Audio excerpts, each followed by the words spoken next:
Жүрсең алыс жерлерде, аман есен оралышай, сағынысып көргенде, құшақтасып қол алышай.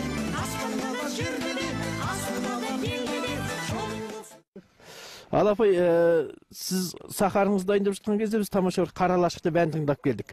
Енді жұмысыңыз қай сатысына келді? Қазір мынау енді май салынып, жаңа қайнатылған сахар салынып, енді мынау сабын бұлғау сатысына келді ғой. Мынау енді қазір осы біраз уақытта мынау енді қара сабын болып шығады.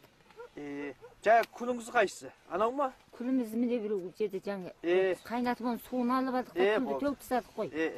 Содан қайнатқан судан шыққан ана сахар ғой. Тұндырып қайнатқан. Әдетте осы қара сабында қандай қасиет болады? Жас бала болғанда жаңа туған нәрестені суға шомылдырады, үстіндегі бөрткен жоғалады, баланың еті тыртыспайды, оның баланың еті ағарып, ширап отырады.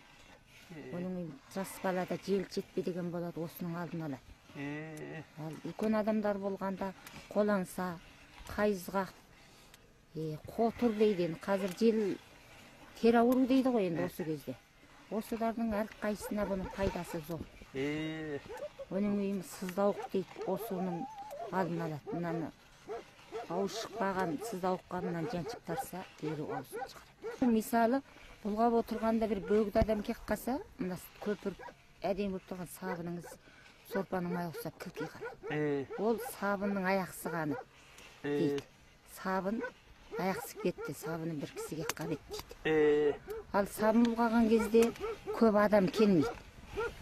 Жеке бірер адам өзі бұлғайды, көрші болса да үйінің сабын бұлғап жатыр, бала шағасын тектейді, бармайды. Ол сол адамды құрметтеп, сол жұмысын бітіріп алсын. Қара сабын шамданады деген осындай мағынаны біледі.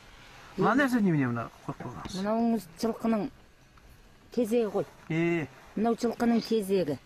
Мынау жылқы өте жеңіл, ұшқыр мал болғандықтан, осы қара сабын енді сол жылқыдай жақсы тез оралсын деген мағынада ғой. Бұл ана суға не қойып соң суын шашып отырып? Осының мынаған енді суын бітей шашып бітіп отырады.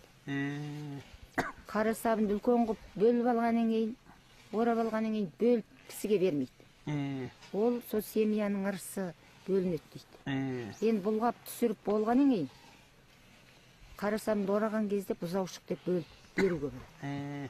Балаңның, мысалы, көрші болса, ой, міне балаңды суға шомылдыр, балаңды басын жу дейді, жейдесін жуып бер дейді.